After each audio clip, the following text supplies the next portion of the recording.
ng'eggwanga lirimu obutabanguko mu bifo by'eggwanga eby'enjawulo, omuduumizi w'eggye ly'eggwanga Gen. Katumba Wamala alabudde bannamagye abawummudde emirimu gyabwe okwewala okuyingizibwa mu bikolwa eby'ekiyeekera. Gen. Katumba Wamala bino abyogeredde ku mukolo ogw'okusiibula abasirikale 160 ab'eggye ly'eggwanga mu nkambi y'amagye Bombo. Amalindirizi mangi agali ebweru eyo agayinza okwagala bakozesa ebikyamu, n'olwekyo tebasikirizibwa malindirizi ago.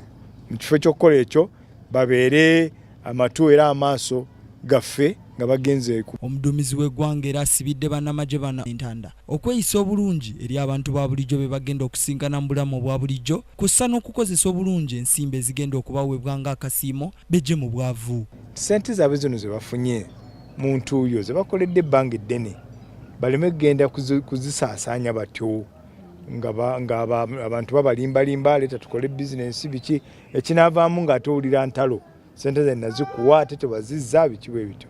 Kale tubakubiriza nti babeere beegendereza mu nkwata ya ssente ze bafunye. Bannamagye bano abawummudde balabiddwako nga basanyufu bya nsusso era ne beebaza omukisa ogwabaweebwa okuweereza eggwanga lyattu Uganda. Stephen Tulyargayo, KTV Amalindirire.